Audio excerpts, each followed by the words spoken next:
The train screeched as it pulled into the dusty station, a whistle echoing across the empty plains. Clara Whitmore pressed her gloved hands to the window and stared out at the horizon. The air shimmered like glass beneath the desert sun, and the vast openness of Arizona territory stretched farther than she could comprehend. After 2 weeks on the train, days of endless prairie, nights filled with the metallic lull of wheels against rails, she had finally reached the edge of the known world. Clara had grown up in Boston, surrounded by brick townhouses and the constant hum of civilization. Her life had been narrow but secure, tea at 4, piano lessons at 5, and needlework by lamplight.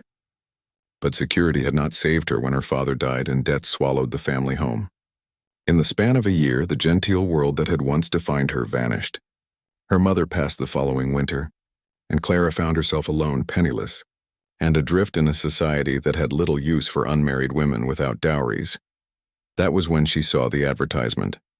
It had been printed in small, plain type at the bottom of a newspaper page. Rancher in Arizona territory seeks respectable wife.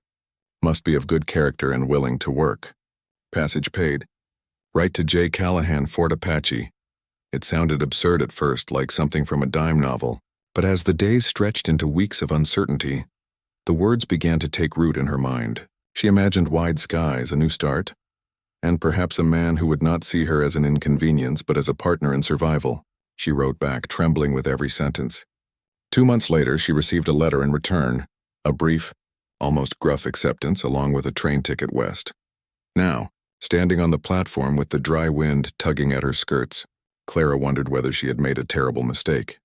The town consisted of little more than a few buildings, an inn with a sagging sign, a general store, and a corral where horses swished their tails impatiently in the heat.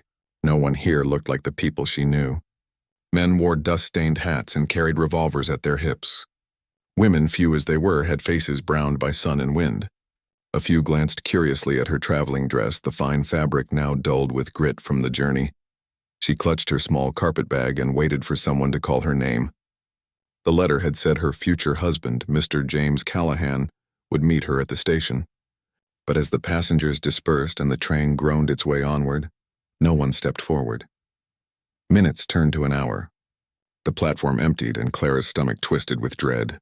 She approached the station master, a balding man wiping sweat from his brow. "Excuse me, sir," she began softly. "I'm looking for Mr. James Callahan. He was meant to meet me here." The man's expression shifted. "Callahan?" he repeated. "Ma'am, I'm sorry. Jim Callahan's been dead near 3 weeks. Died of fever out at his ranch." The words hit her like a slap. "Dead?" she whispered. "There must be some mistake. He sent for me." "I'm afraid there's no mistake, miss." The man sighed, looking at her with something like pity. "You're not the first lady to come out here chasing a dream. Might be best you take the next train back east." But there was no train back east, not one she could afford. She had no money left, no family, and nowhere to go. For the first time, she felt the weight of the desert pressing around her, the silence, the boundless emptiness.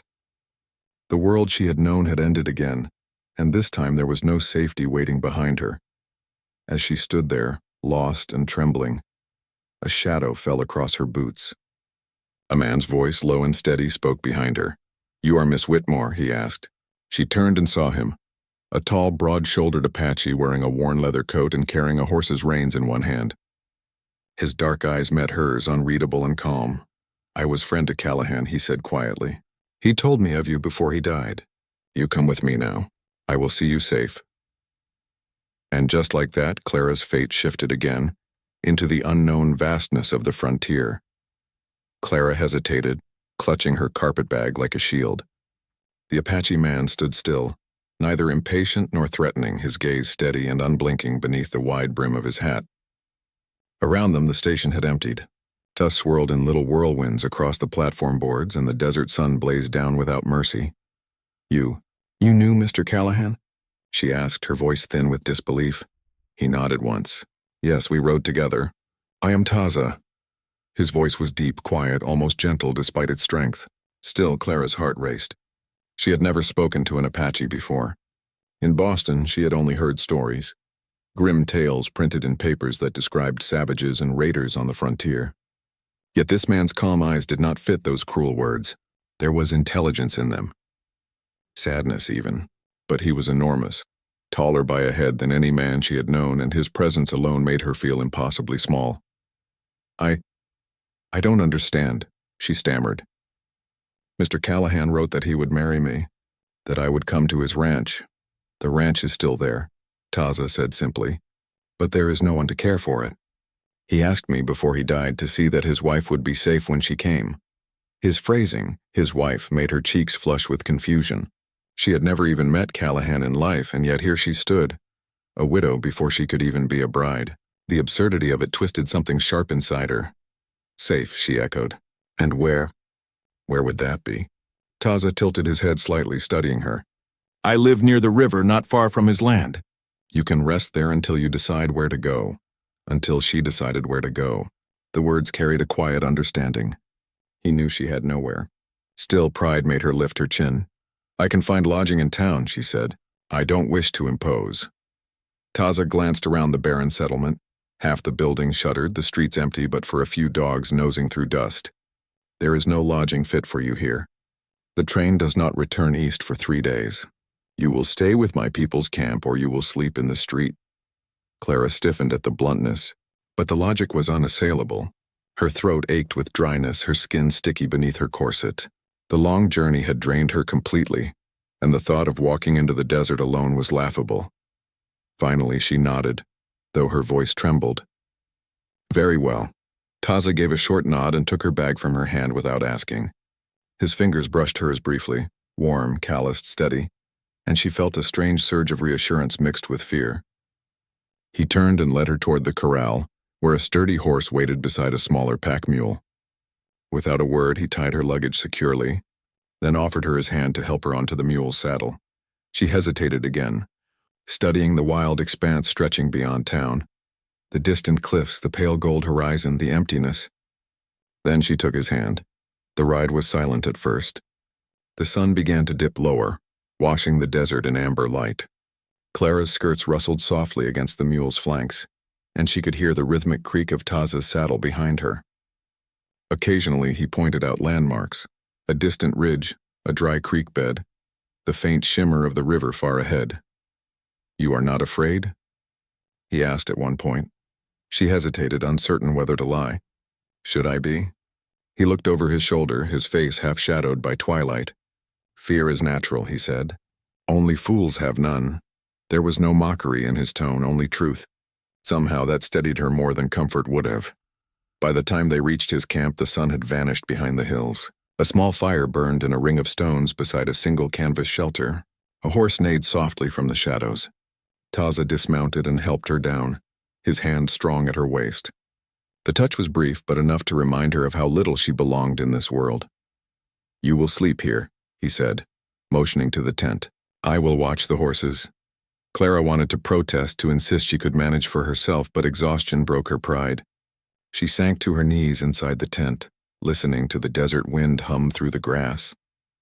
Somewhere outside, she heard him humming softly in his native tongue, a low, rhythmic song that made the night feel less vast. And as sleep took her at last, she thought how strange it was that the only soul she could trust was the man she had once been taught to fear. Morning came quietly, announced not by the sound of church bells or carriage wheels, but by the cry of distant hawks and the faint trickle of the river. When Clara woke, the air inside the tent was cool and scented faintly of smoke. For a moment she forgot where she was. Then the ache in her muscles and the unfamiliar stillness reminded her. She was far from Boston, far from everything she had known. She pushed back the flap and stepped into the sunlight. Taza was already awake. He crouched near the fire, stirring something in a small iron pot. His movements were slow, deliberate and silent, as if the desert itself taught him not to waste a gesture. When he looked up, his eyes met hers briefly before returning to his work. You slept, he said simply. Clara smoothed her wrinkled skirts, embarrassed by the dust that clung to her. I suppose I did, she replied, her voice still soft from sleep. I was very tired. He nodded and handed her a tin cup filled with hot liquid. Drink, she accepted it cautiously. The smell was bitter, strong coffee boiled black over the fire. It wasn't the delicate breakfast tea she was used to, but she drank anyway. The warmth steadied her, though she winced at the taste. Thank you, she murmured. Taza glanced at her, a hint of amusement flickering in his dark eyes. You do not like it? I've had worse, she said quickly, then caught herself. It wasn't entirely true, but she didn't want to seem ungrateful. He gave a short nod as if satisfied by the effort. They ate in silence, hard bread and dried meat. Clara found the food plain, but it filled her. When she finished, she brushed her hands together, feeling oddly uncertain. In Boston, silence at breakfast was awkward, a sign of poor manners. Here it seemed natural. After a while she dared to speak. How long did you know Mr. Callahan? 3 winters, Taza said, feeding more wood to the fire. He was a good man, stubborn but fair. He taught me to read English. I taught him how to find water when the ground is dry. Clara looked at him, surprised. You can read? Yes. He looked up, meeting her gaze again. Do you think Apache men cannot? Her cheeks flushed crimson. No, I didn't mean that. He held up a hand to stop her, not angry, just matter of fact. You do not know. It is not your fault. That truth stung more than reproach. She turned away, pretending to examine the horizon, though shame burned in her chest. She had come west thinking herself brave, open-minded, ready for anything. But in this moment she saw her ignorance laid bare. The story she had been told in the East, the assumptions she had carried, they were crumbling and she didn't know what to build in their place. Taza stood, brushing the dust from his trousers. We go soon, he said. You should wear the scarf around your face. The wind will rise, she obeyed without question. The gesture, the quiet command, felt strange but also reassuring. There was a steadiness in him, an unshakable calm she couldn't help but lean toward, though she didn't yet understand why. As they rode toward the old Callahan ranch, the land stretched endlessly before them, waves of golden grass, thorny mesquite and dry washes cut deep into the earth. The sky seemed too large for a human heart to hold. Clara found herself gripping the saddle tighter, as if afraid she might fall into that endless blue.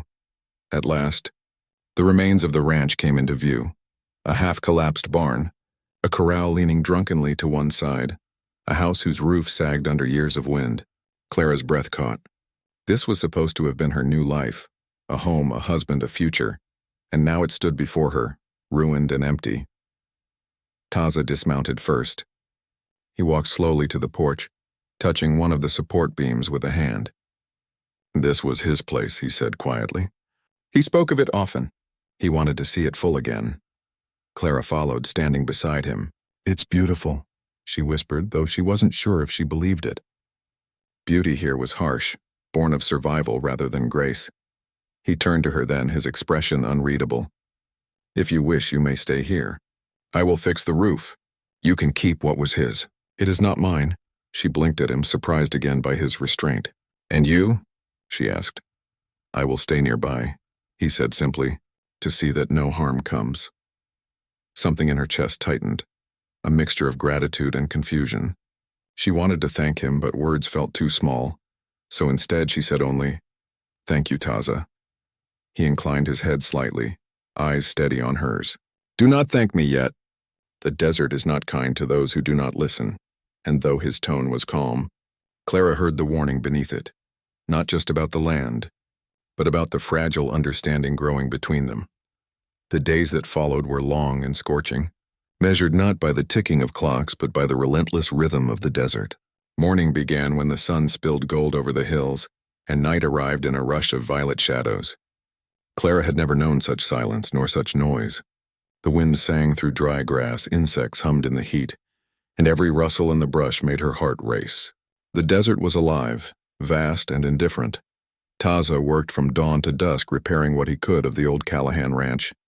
He moved with the patience of someone used to solitude, never complaining, never rushing.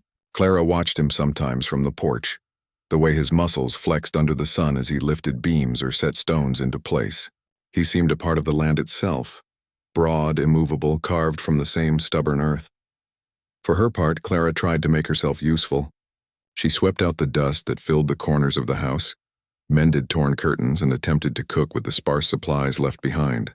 More often than not, her efforts ended in frustration.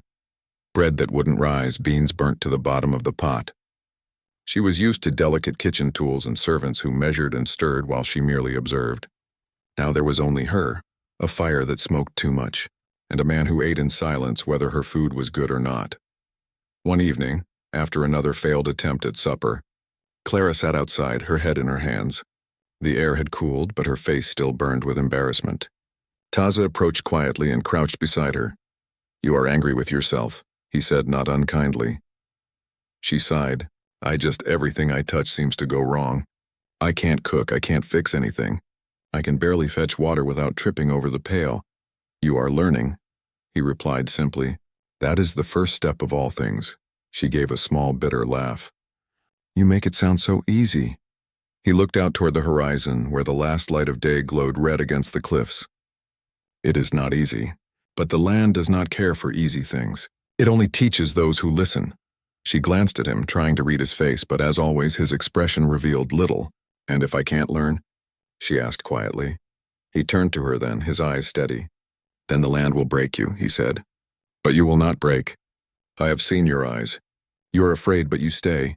Clara's throat tightened. It was not praise exactly, but it felt like the truest kindness she'd received in years. She looked away before her eyes could betray her emotions. "I suppose I don't have much choice." Taza rose to his feet. "There is always choice," he said. "Tomorrow I will show you where the water runs beneath the ground. You will see how the desert hides life." The next morning they set out early. Taza led her into the hills, his movements sure and quiet. The sun climbed higher, baking the sand beneath their boots. After what felt like hours, they stopped beside a cluster of mesquite trees. Taza knelt, brushing his hand over the ground. "Here," he said. Clara frowned. "It looks like any other patch of dirt." He smiled faintly. "Look closer." He pointed out the small sign she would never have noticed. The faint green of deeper roots, the pattern of ants leading to a shaded hollow. He struck the ground with his spade, and after several minutes of digging, a trickle of water shimmered up from below. Clara gasped softly. It was only a small pool, but in the heart of this arid land it felt like a miracle. "It was always there," he said. "You only needed to know where to look." Clara knelt beside him, touching the cool surface. "It's beautiful," she whispered. Taza glanced at her, his voice low. "Everything in this land is beautiful and cruel. You must hold both truths." That night, as they sat by the fire, Clara listened to the distant coyote calls and thought of what he'd said. The desert no longer seemed empty. It was harsh, yes, but alive, watchful, and honest, like Taza himself. And for the first time since she'd arrived, she realized she no longer wanted to go home. She just wasn't sure where home was anymore. The summer heat deepened as the weeks passed, and with it came a tension Clara couldn't name. The air felt heavier, the silence sharper. Even the horses seemed restless. Something unseen pressed against the edges of the horizon. Taza had noticed it too. His eyes scanned the distance more often now. When he rode out to check the trails or hunt, he was gone longer and spoke even less upon his return. At night, he kept the rifle close, laid across his knees as he sat watch by the fire. Clara asked once in a hesitant whisper, "Do you expect trouble?" He didn't look up from the fire. "I expect nothing," he said. "But the land teaches you to listen when it grows too quiet." She wasn't sure what he meant until 2 days later. They were returning from the river, leading their horses back to the ranch when Taza suddenly raised his hand for silence. The gesture was enough to stop her mid-step. His head turned slightly, listening. Then he pointed, just a faint motion toward a rise of rock in the distance. Smoke. A thin gray thread curled into the sky, too small for a storm, too steady for chance. Clara's stomach tightened. "Riders," Taza said, his voice low. 5, maybe 6. "Not soldiers. Bandits?" she asked. "Maybe." He tightened the strap on his rifle. "We go." They moved quickly, cutting through the scrub and dry gullies until they reached the ranch. Taza led her inside and barred the door. The sudden darkness of the cabin made her pulse hammer in her ears. "Listen to me," he said calmly, though his eyes were alert. "If I tell you to hide, you hide. No talk, no sound." Clara swallowed. "Will they come here?" He didn't answer. That was enough. The minutes dragged into an hour. The heat inside the cabin grew unbearable. Clara's hands trembled as she held a bucket of water, unsure what to do with herself. Outside only the wind moved, soft, deceptive. Then faintly the sound came, hooves. Slow, deliberate. Taza lifted his rifle and stepped to the window. "Stay." he whispered. Through the thin crack in the wall, Clara caught a glimpse of them, men on horseback, dust rising around them like ghosts. Their hats were low, their faces hidden in shadow. They circled the property once, twice. One of them shouted something in Spanish. Another laughed. Clara's heart pounded so loudly she thought it might give them away. Taza stood unmoving beside the door, rifle ready. He didn't breathe, didn't blink. When the laughter faded and the riders turned toward the trail again, he stayed still for a long time after, listening to the silence left behind. At last, he set the rifle down and exhaled. They are gone for now. Clara sank onto a chair, her legs shaking. You think they'll come back? Yes, he said it simply as if it were weather or time, something inevitable. That night they didn't light the fire. The cabin sat in darkness, the only sound the whisper of wind against the boards. Clara lay awake, her mind filled with shadows and imagined hoofbeats. Near dawn she heard him moving outside. She stepped to the door quietly, watching. Taza was walking the perimeter, checking the horses, every motion precise and silent. When he noticed her, he paused. You should rest, he said. I can't, she admitted. He nodded, understanding. Then after a moment he said, Fear keeps you alive, but too much fear blinds you. You must look straight at what hunts you. His words weren't a comfort, but they steadied her somehow. She realized with a start that she trusted him completely now, more than she'd ever trusted anyone. By midday, Taza had fortified the cabin and prepared the horses. If they return, we ride, he said. Clara nodded, her hands gripping the rifle he'd taught her to hold. The weight felt strange, but not wrong. As the sun sank low and the first coyotes began to cry, Clara stood by the window watching the horizon. She didn't know whether to pray for the riders to come or to stay away forever. But when she saw the faint glint of metal far off in the dusk, she knew the desert had made its choice. By dawn, the riders were gone again, vanished as suddenly as they'd appeared. No gunfire, no shouts, no clash of violence, just the haunting certainty that danger still lingered somewhere beyond sight. For 2 days afterward, the world around the ranch felt suspended. The air was tense, waiting. Even the birds seemed wary. Taza remained on guard, checking the trail each morning and setting signs along the ridges to warn if anyone crossed their land. Clara followed his movements with anxious eyes, her heart tight each time he rode beyond the horizon. When he returned, he always found her waiting on the porch. At first she told herself it was only concern for her safety, but she knew that wasn't true. It was him she watched for, the steady rhythm of his horse's steps, the familiar shape against the blazing sky. On the third evening, when he came back later than usual, she ran to meet him before she could think better of it. His horse was lathered and dust streaked his face and hands. Taza, are you hurt? He shook his head, sliding from the saddle. No, they are gone south across the valley. Not many supplies. They will not return soon. Relief broke through her like air after drowning. Thank heaven, she whispered. Taza's gaze softened just for a heartbeat. You prayed for that? She smiled faintly. I pray for many things these days. Some even come true. For the first time he almost smiled. The expression changed his face. Still solemn, still strong, but warmer, younger somehow. They ate dinner together outside, near the small fire he allowed himself, now that the danger had passed. The night was cool, stars scattered thick across the sky.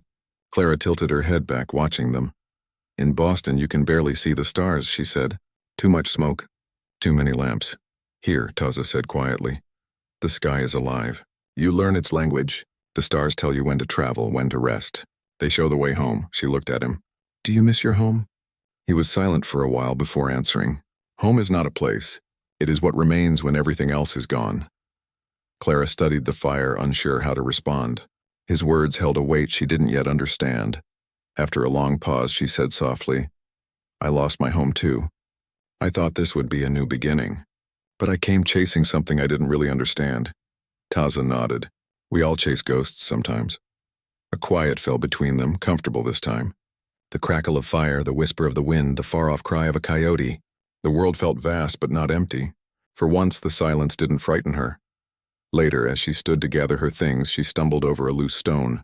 Taza caught her before she could fall, his hands strong around her arms. For a moment, they were close enough for her to see the faint scar across his jaw.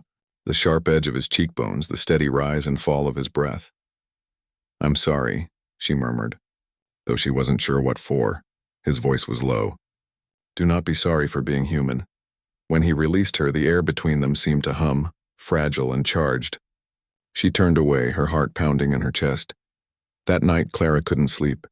She lay awake listening to the faint rhythm of his movements outside, the soft thud of boots on earth, the rustle of horses, the quiet hum of a song she didn't know. It wasn't loneliness she felt anymore. It was something quieter, deeper. By morning, the air had changed again. The tension of the past days had eased, replaced by a strange calm.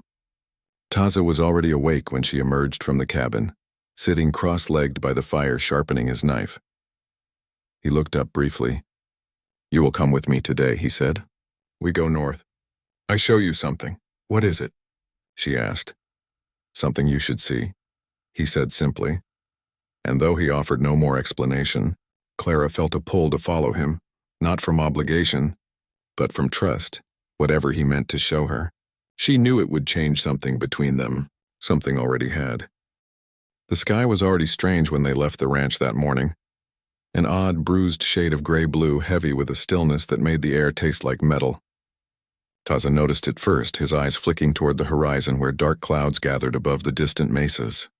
"Storm coming," he said. Clara shaded her eyes. "It's so far away." "In the desert, far comes fast." He urged his horse forward, and she followed. They rode north through a stretch of broken hills where the wind whispered across dry stone. The heat pressed against their backs at first, but by midday, the light began to dim and the air shifted. A low rumble rolled through the distance. They reached a narrow canyon just as the wind began to rise. Taza dismounted and scanned the cliffs. "We will not make it back before the rain," he said. "There's a cave near here, come." Clara followed him up a rocky slope, gripping his outstretched hand when the footing grew steep. The wind whipped her hair loose from its pins and dust stung her eyes. By the time they reached the cave's mouth, the first drops were falling. Fat, cold, and fast. Inside, the air was cool and smelled faintly of damp stone. Taza led the horses just inside the entrance, then gathered dry brush from a corner where someone long ago had camped. Within minutes, a small fire flickered to life, painting the cave walls in trembling gold. The storm broke outside with a fury that made Clara flinch. The rain came in sheets, drumming against the rocks, and lightning tore the sky open. Thunder rolled through the canyon like the beating of a giant heart. Taza crouched by the fire, calm as ever. "It will pass," he said. "Maybe by morning." Clara sat near him, wrapping her shawl around her shoulders. "I've never seen rain like this," she admitted. "Back home, storms were loud but brief. This feels alive." "It is alive," he said. "Everything here is. The land, the wind, even the rain. You must learn to listen to them." She smiled faintly, watching the firelight flicker across his face. "You make it sound like the desert speaks to you." He poked at the fire with a stick. "It does. To those who listen long enough." Silence filled the space between them, thick but not uncomfortable. The storm's roar faded to a steady rhythm outside. Clara studied Taza, the way the light caught in his dark hair, the faint lines at the corners of his eyes. He looked both ageless and weathered, like the land itself. "Taza," she said softly, "how did you learn to trust this place? To live with so much danger and so little comfort?" He considered her question for a long time. "When you lose everything," he said at last, "you learn that comfort is not what keeps you alive. Listening does. Respect does. The land gives what it will when it will. You take only what you need and you give thanks for it." His words sank deep into her, heavier than any sermon she'd ever heard. She turned toward the cave's mouth where lightning still flickered and whispered, "I think I understand." Taza's gaze lingered on her a moment longer, but he said nothing. Instead, he unrolled a blanket and laid it beside the fire. "Sleep," he said. "You will need your strength when we ride back." She hesitated. "And you?" "I will keep watch." Clara wanted to argue, but the warmth and exhaustion pulled at her. She lay down, listening to the rain, and before long her eyes closed. When she woke sometime later, the fire had burned low. The storm was nearly gone. In the dim glow of the embers, she saw Taza still sitting by the entrance, wrapped in his cloak, his silhouette strong and still. For a long moment, she simply watched him. He looked like part of the earth, something eternal and unmoving yet profoundly alive. It struck her then how small she had once felt here, how unfit for this vast and wild world. But under his quiet watch, that feeling began to change. The desert was not made to fit anyone. You learned to belong to it, or not at all. And as the last echo of thunder faded into the night, Clara understood she was learning to belong. When morning came, the world was scrubbed clean. The air smelled of wet earth and juniper, and the desert, usually sharp and dry, seemed softened under the pale light of dawn. The storm had passed, leaving behind silence and the delicate drip of water from the rocks above the cave. Clara stepped outside first. Her boots sank slightly into the damp sand, and she drew a long breath. The horizon was washed in pink and gold. For the first time, she saw small green shoots pushing through the soil, life born from the rain's violence. Behind her, Taza was saddling the horses. His movements were efficient but slower than usual. When he straightened, Clara saw the exhaustion in his shoulders, the faint tightness in his jaw. "You didn't sleep," she said quietly. He shrugged. "The storm kept me awake. It is nothing." "Still," she said, "you should rest when we return." He didn't answer, but there was a flicker of something in his eyes. Amusement, maybe, or gratitude. It was hard to tell. They rode back to the ranch in silence, the sound of hooves soft in the damp earth. The sun climbed higher, drying the land as if nothing had ever disturbed it. But inside Clara, something had shifted. The storm had peeled something raw and fragile open in her, a sense of belonging she hadn't expected to find. When they reached the cabin, she dismounted and turned to him. "Taza," she began, "thank you for keeping me safe." He nodded once. "It is what I said I would do." "Yes, but—" She hesitated. "It's more than that. You've taught me how to see this place. I think I'm not afraid of it anymore." He met her gaze for a long moment, and she thought she saw pride there, quiet and fleeting. Then he turned away, leading the horses to water. Later that afternoon, as the heat returned, Taza stood by the fence he'd been rebuilding and said without preamble, "The road to Fort Apache lies half a day east. You could take it tomorrow. There are settlers who will help you find a place to go." Clara froze. "You mean to send me away?" "I mean to give you choice," he said, his tone steady. "You came here for a man who is gone. You do not owe this land your life. You can still go home, or what remains of it." She stared at him, unable to speak. The idea of leaving, of returning to a world that no longer fit, felt impossible. But the way he said it so calmly, as if he were offering her freedom instead of farewell, cut deeper than she expected. "You want me to leave?" she asked finally. His eyes flickered toward her. "What I want does not matter. You deserve more than this place of ghosts." Clara felt her throat tighten. "And what if I don't want more? What if I only want what's here?" For the first time, he looked truly startled. He stepped closer, studying her face as though he were unsure if she meant it. "You do not understand what that means," he said softly. "Life here is not easy. There is hunger, danger, loneliness. The desert gives nothing freely." "I know," she said, "but I've learned how to listen." Her words echoed his own from weeks before, and she saw him falter, just for a heartbeat. The wind stirred between them, carrying the scent of rain and sage. At last he said quietly, "If you stay, it will not be because I asked it.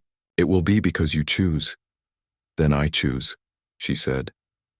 He was silent for a long time, his gaze searching hers. Then slowly he nodded. "So be it." The air between them felt charged, the kind of stillness before something begins. That evening, as the sun sank over the red hills, Taza fixed the last post of the fence, and Clara brought him water. Their hands brushed, barely, but it felt like the first touch of something both fragile and inevitable.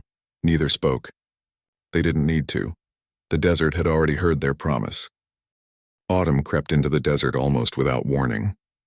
The air cooled at night, and the sky deepened into a sharper blue.